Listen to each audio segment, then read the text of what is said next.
అందరికీ శుభోదయం. నా పేరు గాయత్రి. నేను 4వ తరగతి చదువుతున్నాను. పద్యం. ధనము కూడబెట్టి దానంబు చేయక తాను తినక లెస్స దాచుదాక తేనె తీగ కూర్చి తెలవరికియద విశ్వదాభిరామ వినురవేమ. భావం. సంపాదించిన డబ్బును దానమన్నా చేయాలి లేదా తాను తినాలి. ఈ రెండూ కాకుండా దాచిపెట్టడం వల్ల ఎలాంటి లాభం లేదు. తేనెటీగ ఎంతో కష్టపడి తేనెను కూడబెడితే అది చివరకు బాటసారుల పాలవుతుంది కదా. థ్యాంక్స్. అందరికీ శుభోదయం. నా పేరు మురళీకృష్ణ. నేను 4వ తరగతి చదువుతున్నాను. నేను ఈరోజు పద్యం చెప్తున్నాను. ఎంత చెలిమియున్న ఎగతాళి చెయ్యకు సరసమంతనంత విరతమగును మాట జారెనేని మరి తీసుకోలేము తెలిసి మెలుగుమయ్య తెలుగు బిడ్డ. ధన్యవాదాలు. అందరికీ శుభోదయం. నా పేరు లాస్యా. నేను 6వ తరగతి చదువుతున్నాను. ముందుగా అందరికీ తెలుగు దినోత్సవ శుభాకాంక్షలు. భాష ఏదైనా అది కన్న తల్లితో సమానం. మనం తల్లిని ఎంత గౌరవిస్తామో మన భాషను కూడా అంతే గౌరవించాలి. తెలుగు అనేది ద్రావిడ భాషల కుటుంబానికి చెందిన భాష. తెలుగు భాషను ఎక్కువగా ఆంధ్ర మరియు తెలంగాణలో మాట్లాడుతారు.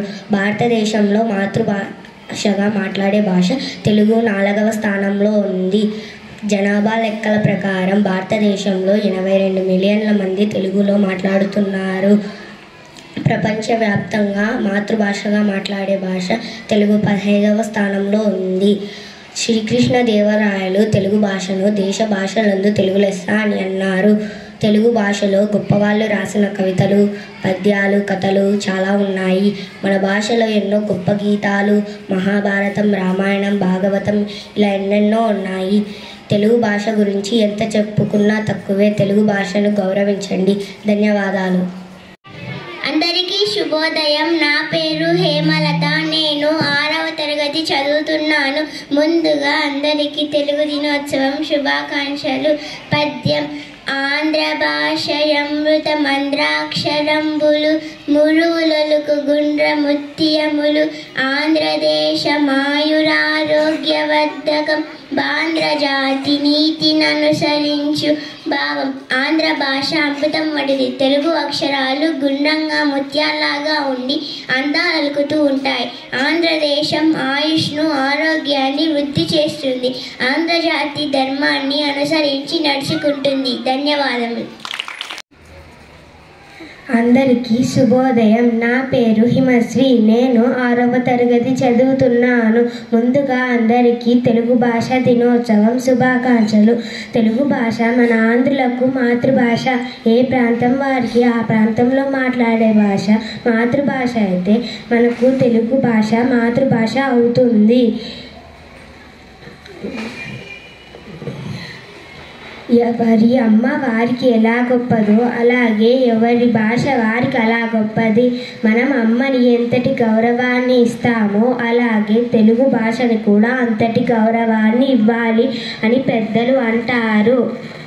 తెలుగు భాష గురించి కవులు, రచయితలు మనకు పుస్తక రూపంలో చూపారు.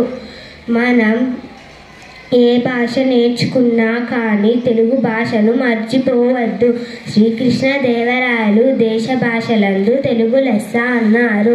దీనికి అర్థం మన దేశంలో ఎన్ని భాషలున్నా సరే ఏ భాష తెలుగుకి పోటీ పడలేదు అని అన్నారు. ధన్యవాదాలు. అందరికీ నమస్కారం. నా పేరు హిరణ్మయ్. నేను 7వ తరగతి చదువుతున్నాను. సుభాషితం. తేటగీతి. వెలది మాతా పితృపరాయణులకు స్వర్గలోక గోలోకములు బ్రహ్మలోకమైన వృక్షములు గావు సువే తర్పీతుల వెంట తల్లిదండ్రుల వెంట సాధ్యము త్రిలో.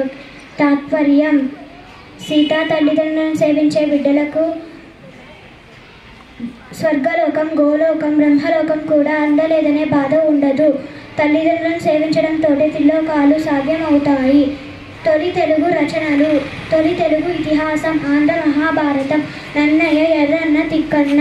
తొలి తెలుగు శతకం వృషాధిప శతకం పాల్కూరి సోమనాథుడు. తొలి తెలుగు రామాయణం రంగనాథ రామాయణం గోన బుద్ధారెడ్డి. తొలి తెలుగు పురాణం మార్కండేయ పురాణం మారణ, తొలి తెలుగు నవల రాజశేఖర చరిత్ర, కందుకూరి వీరేశలింగం. తొలి తెలుగు యక్షగానం సుగ్రీవ విజయం, కందుకూరి రుద్రకవి. తొలి తెలుగు కథానిక దిద్దుబాటు, గురజాడ వెంకట అప్పారావు గారు దీన్ని రాశారు. ధన్యవాదములు. అందరికీ శుభోదయం. నా పేరు యశస్విని. నేను 6వ తరగతి చదువుతున్నాను. అందరికీ ముందుగా తెలుగు భాషా దినోత్సవం శుభాకాంక్షలు. ఇరుడు వెంకట రామ్మూర్తి గారు జయంతి సందర్భంగా ఆగస్టు 29వ తేదీ తెలుగు భాషా దినోత్సవం జరుపుకుంటాము. తెలుగు అనే పదంలోనే ఎంతో తీయదనం ఉంది. తేనెలొలుకు భాష తెలుగు భాష.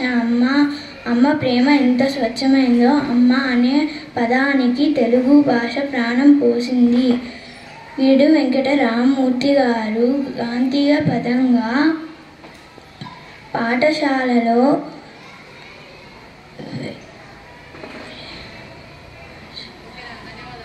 ధన్యవాదాలు. అందరికీ శుభోదయం. నా పేరు పూజిత. నేను 7వ తరగతి చదువుతున్నాను. ఇప్పుడు నేను మిమ్మల్ని పొడుపు కథలు అడగబోతున్నాను. మొదటి ప్రశ్న. ఇది మనకు మాత్రమే సొంతమైంది, కానీ మనకన్నా దీన్ని ఇతరులే ఎక్కువ వాడతారు. ఏమిటది? పేరు. Correct answer. రెండవ ప్రశ్న. వింత కాదు విట్టూరం లేదు, అయినా అది వస్తే అందరు నోరు తెరుస్తారు. ఏమిటది?